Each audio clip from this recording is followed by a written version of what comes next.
지금 이 방송을 들으면서 속으로 오늘은 또 무슨 이야기를 하려나 아니면 오늘 저녁엔 뭘 먹지 이렇게 막 판단하고 있는 그 머릿속의 목소리. 만약 지금 그렇게 끊임없이 떠들어대고 있는 그 목소리가 진짜 여러분이 아니라면 어떨까요? 진짜 내가 아니다? 시작부터 굉장히 도발적인 질문이네요. 그렇죠. 사실 우리는 태어나서 지금까지 내 머릿속의 생각, 내 지성, 그리고 내 육체가 곧 나라고 믿고 갖고 왔잖아요. 맞아요.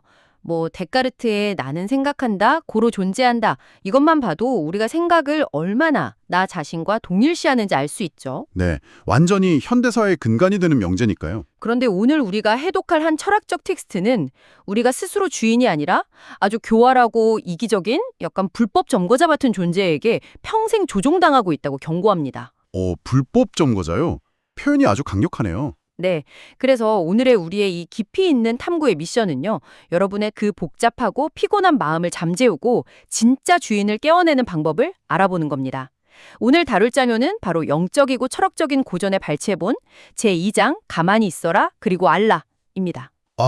이 텍스트, 이게 제기하는 전제가 단순히 명상을 해서 스트레스를 줄이자 이런 차원이 절대 아니거든요. 그 정도 수준이 아닌가요? 네, 텍스트는 아주 단호하게 선언합니다. 당신은 당신의 지성이나 육체가 아니다. 그러니까 생각하는 그 이성적인 마음 자체가 당신이 아니라는 거죠. 와, 평생을 다 바쳐서 교육시키고 스펙 쌓고 감각적으로 만족시키려고 그렇게 애썼던 내 머리와 몸이 진짜 내가 아니라니. 이거 좀 충격적인데요? 그렇죠. 완전히 뒤집히는 거죠. 이 텍스트를 읽어보면 진짜 나, 즉 화자인 아이는 상위자 혹은 신성한 자아로 묘사되어 있더라고요. 반면에 우리가 나라고 믿고 있는 그 인간적인 마음과 지성은 철저하게 분리된 별개의 인격체처럼 다루어지고요. 맞아요. 타자화 시키는 거죠. 그래서 저는 이 내용을 하나씩 짚어보면서 약간 이런 비유가 떠올랐어요. 우리의 지성과 마음은 일종의 오지랖 넓고 이기적인 비서인 겁니다. 오, 오지랖 넓은 비서요. 그거 아주 적절한 비유네요.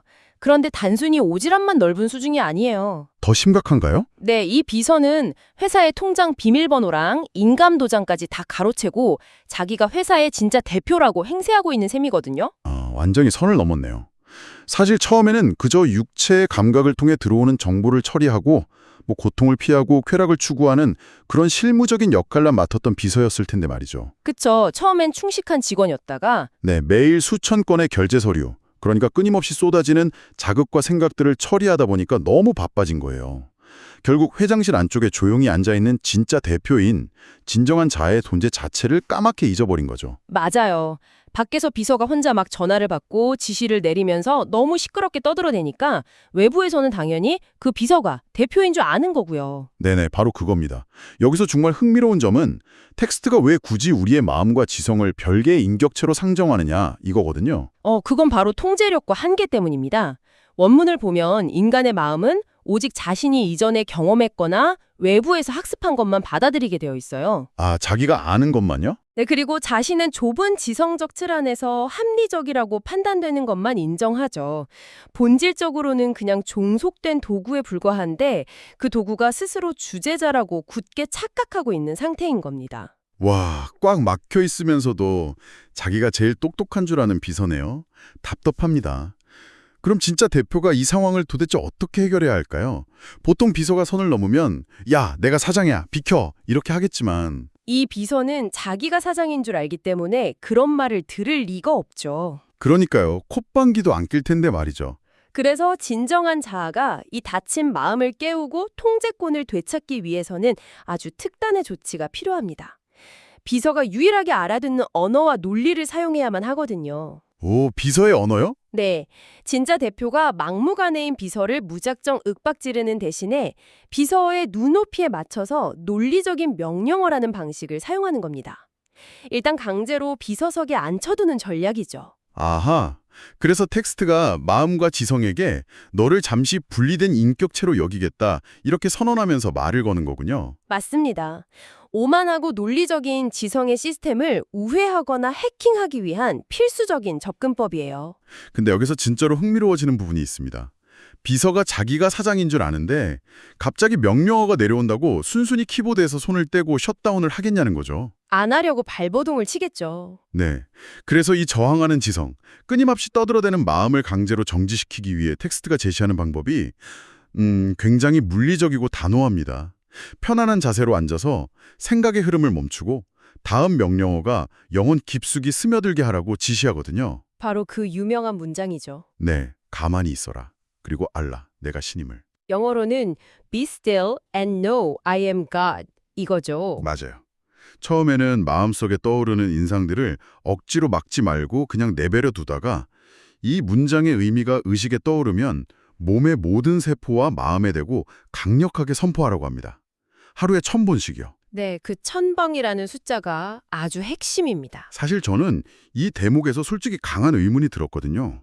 현대인의 관점에서 보면 가만히 있어라, 내가 신임을 알라, 이 똑같은 말을 하루에 1000번씩 반복하라는 게 약간 사이비 종교의 세뇌나 강박적인 주문처럼 들리지 않나요? 충분히 그렇게 느낄 수 있죠. 요즘 유행하는 거 있잖아요. 아, 네. 나는 100억 부자가 된다. 이거 거울 보고 100번씩 외치라는 그런 자기 암시의 극단적인 버전 같기도 하고요. 단순히 심리적인 위안을 얻으려고 똑같은 말을 반복하는 게 도대체 무슨 의미가 있을까요? 이게 단순한 자기 최면이나 긍정 확언이 절대 아닙니다.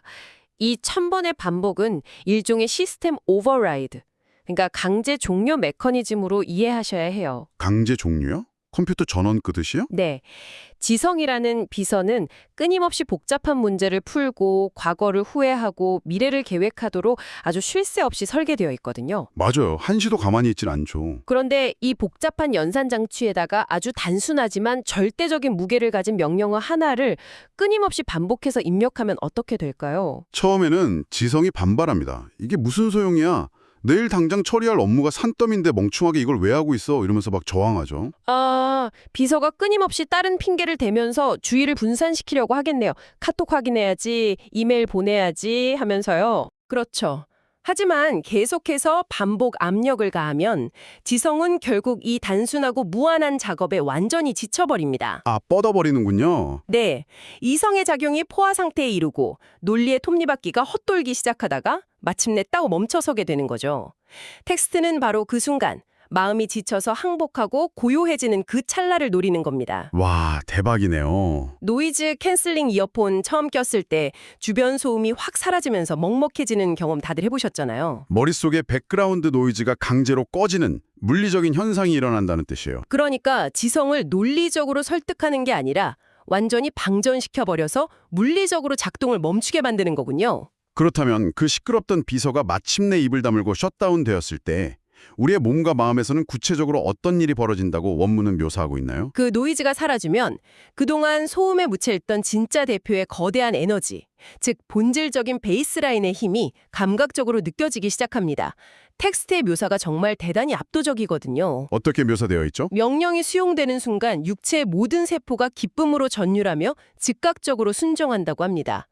늘 머릿속을 어지럽히며 돌아다니던 떠도는 생각들, 영어로 vagrant thoughts라고 하죠.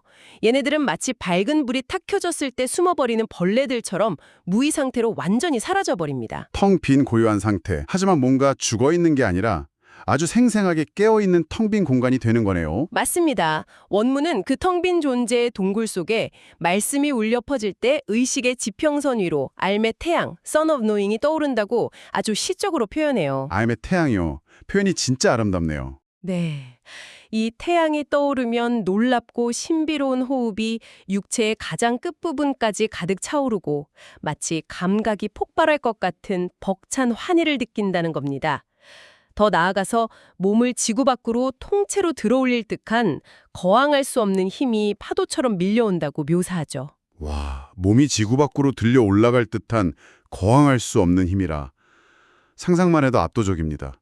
내면의 비서가 완전히 침묵하고 진짜 자아가 딱 전면에 나설 때 원래 우리가 가지고 있던 본연의 두파수가 육체에 그대로 전달되는 거군요. 맞아요. 텍스트는 이 상태를 경험하게 되면 절대적인 확신을 얻게 된다고 말합니다. 내면에 존재하는 신성한 자아의 영광과 위엄을 온몸으로 느끼고 그 지혜를 듣는 순간 어떤 질병도 나를 건드릴 수 없고 어떤 상황도 나를 약화시킬 수 없으며 어떤 적도 정복할 수 없게 된다는 거죠. 완전히 천하무적이네요. 네, 개인의 그 알량한 지성과 능력이 아니라 우주적인 힘 자체가 내 안에서 주관하고 있다는 사실을 그냥 알게 되기 때문입니다. 그야말로 궁극의 평안이자 무적의 상태네요. 이렇게 엄청난 이야기를 듣고 나니까 당장 오늘 밤에 집에 가서 앉은 자리에서 가만히 있어라를 한 3,000번쯤 외워야겠다는 생각이 드는데요. 3,000번이요? 사실 현대인들은 본능적으로 이런 반응을 보일 수밖에 없거든요. 요즘 실리콘밸리의 바이오 해킹이나 30일 완성 다이어트 프로그램처럼 딱 정확한 타임라인을 정해놓고 내가 이만큼 노력이라는 인풋을 넣었으니까 깨달음이라는 아웃풋을 빨리 뽑아내고 싶어 하잖아요. 하루 1,000번씩 일주일만 빡세게 하면 이 거항할 수 없는 힘을 얻을 수 있겠지 하는 그런 효율성의 마인드 말입니다. 그런데 안타깝게도 자연의 법칙은 효율성으로 작동하지 않습니다. 이 텍스트도 그 타이밍에 대해서 현대인들의 조급함을 아주 정면으로 반박하거든요. 그런가요? 단기간에 되는 게 아닌가 보네요. 네, 이 깨달음의 순간이 내일 당장 올 수도 있지만 5년, 10년이 걸릴 수도 있다고 아주 단언합니다. 10년이요? 너무 긴데요? 왜냐하면 이 타이밍은 우리의 인간적인 성향이나 의지 또는 얼마나 열심히 주문을 외웠는지 이런 거에 달린 게 절대 아니기 때문이에요.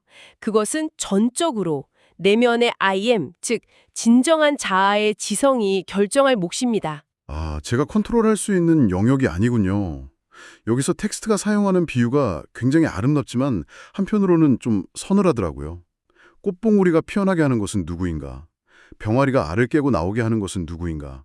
그 날짜와 시간을 결정하는 것은 누구인가? 맞아요. 꽃이 피고 병아리가 태어나는 건 어떤 외부의 물리적 노력이나 성급함으로 당겨질 수 있는 시간이 아니잖아요. 내면의 지성이 자연의 섭리에 따라 가장 완벽하고 적절한 때를 스스로 결정하는 과정이죠. 때가 찰 때까지 기다려야 하는 거군요. 네, 만약 병아리가 자기 의지로 빨리 알을 빼고 나와야지 하는 그 조급함을 다 내려놓고 그 자연의 섭리에 자신의 의지를 온전히 순복시켰을 때, 썸밋했을 때 비로소 진짜 생명이 탄생한다는 것을 의미합니다. 순복한다. 내 의지로 통제하려는 그 마음의 소나기를 완전히 풀어버려야 한다는 거네요. 그런데요, 사실 여기서 좀 궁금해집니다. 우리의 그 끈질기고 통제욕 강한 인간적인 성향을 10분 발휘해서 나는 남들보다 뛰어나니까 하루에 수만 번씩 시도해서라도 이 아래 껍질을 지금 당장 박살내고 깨버리겠어. 이렇게 억지로 힘을 가하면 어떻게 되나요? 솔직히 더 빨리 깨달음에 도달할 수도 있지 않을까요? 이것을 더 킬 되리는 걸 연결해보면 그게 바로 현대의 가장 큰 비극이자 이 텍스트가 남기는 아주 무서운 경고입니다. 빨리 깨닫겠다고 내 인간적인 의지로 아래 껍질을 강제로 까버리면 어떻게 될까요? 건강한 병아리가 빨리 나오지 않을까요? 아니요. 건강한 병아리가 튀어나오는 게 아니라 그냥 프라이팬 위에 떨어져 버린 계란 프라이가 되는 겁니다. 계란 프라이요? 생명이 탄생하는 게 아니라 아예 완전히 파괴되어 버린다는 거군요. 끔찍하네요. 네, 원문은 이 끔찍한 결과를 문이 부서진다, 도어즈가 부서진다고 표현해요. 우리가 살아가는 유형의 세계와 무형의 꿈의 세계 사이엔 일종의 안전장치이자 보호막 역할을 하는 문이 쳐져 있거든요.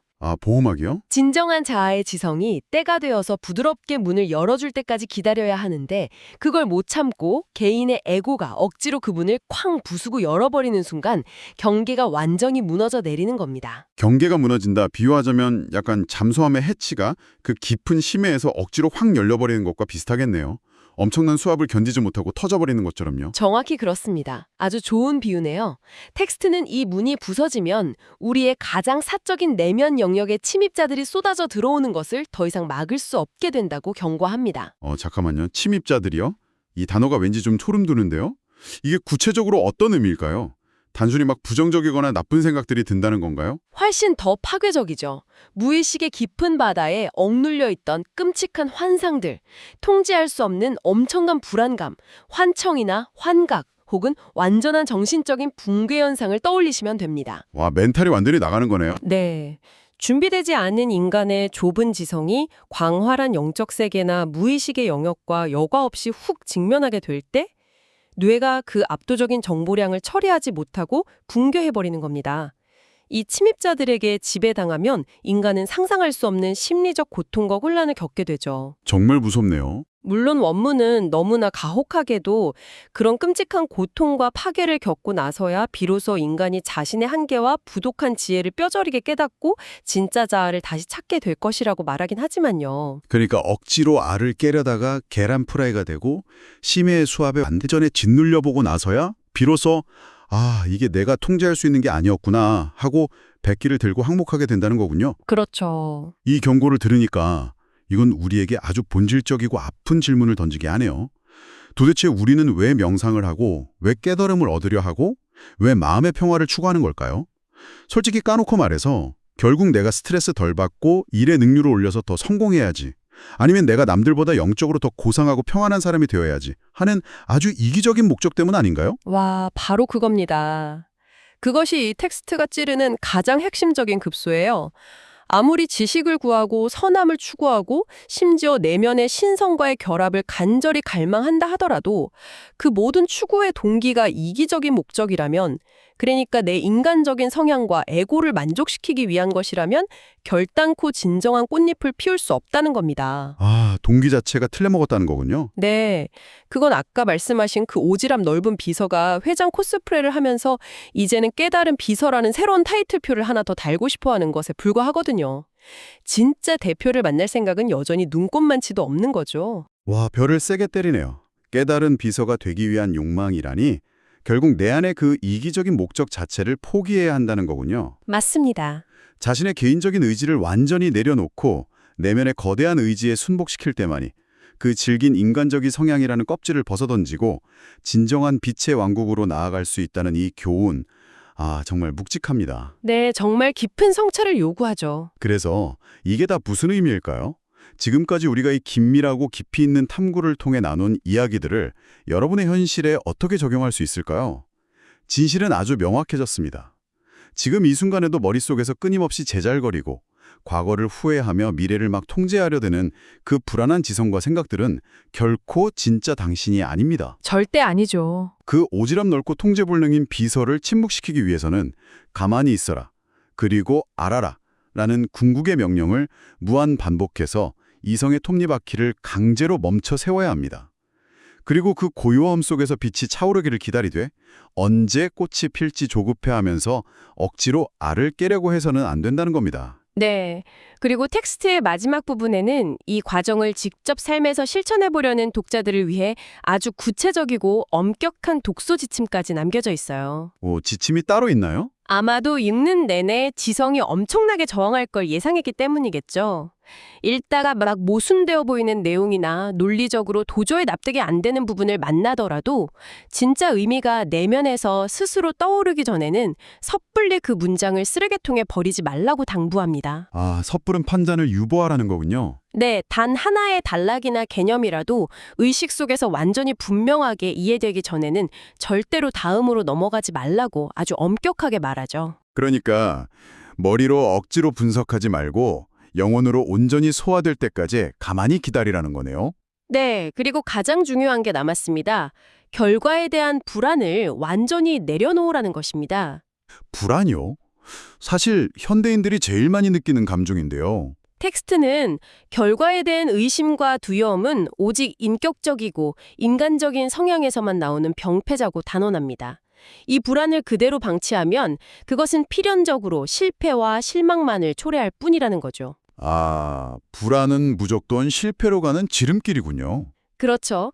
결과는 회사의 진짜 대표인 내면의 자아에게 온전히 맡겨버려야 합니다. 지성은 본질적으로 끊임없이 의심하고 결과를 자기가 쥐고 흔들며 통제하려 들기 때문에 그 지성에게서 통제권을 완전히 박탈하는 것이 핵심입니다. 와, 내가 할 일은 그저 가만히 있는 것뿐이고 언제 어떻게 결과가 나타날지는 내 안의 진정한 주인이 알아서 할 일이다. 정말 철저하고 완벽한 내어드림이네요. 자, 오늘 이 밀도 높은 탐구를 마무리하면서 저희가 여러분께 마지막으로 여운을 남기는 도발적인 질문을 하나 던지며 끝맺고 싶습니다. 좋은 생각입니다. 오늘 이 시간 동안 우리가 나눈 이 복잡하고 영적인 텍스트의 개념들을 쭉 들으면서 여러분의 머릿속에서는 아마 수많은 생각들이 오갔을 겁니다.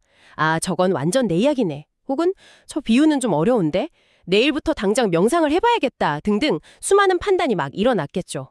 그런데 만약 우리가 오늘 다룬 텍스트의 전제처럼 여러분의 그 바쁘게 돌아가는 지성과 지식이 단지 겉껍데기에 불과하고 이 우주와 연결된 진정한 지성이 여러분 내면에 완전히 별개의 존재로서 숨쉬고 있다면 어떨까요? 그렇다면 질문하겠습니다. 지금 이 순간 이 깊이 있는 탐구의 내용을 들으며 의미를 포착하고 아, 맞아. 내 마음이 진짜 내가 아니었어. 라고 공감하며 속으로 조용히 고개를 끄덕이고 있는 그 존재는 과연 누구입니까? 이익을 계산하고 결과를 총재하려 드는 여러분의 바쁘고 오지랖 넓은 비서입니까? 아니면 수십 년 동안 시끄러운 소음에 묻혀 웅크리고 있다가 오늘 이 대화를 통해 비로소 잠에서 깨어나 기지개를 켜기 시작한 여러분의 진정한 자아입니까? 정말 깊게 생각해 볼 문제네요. 네, 오늘 하루는 가만히 있어라 라는 이 단호하고 침묵하는 명령 속에서 이기적인 비서를 밖으로 내보내고 회장실에 편안히 앉아있는 진짜 나의 크기를 한번 온몸으로 느껴보시기 바랍니다. 오늘 우리의 깊이 있는 탐구는 여기까지입니다. 내면의 진정한 자아와 대면하는 놀랍고도 평온한 하루 보내시길 바랍니다.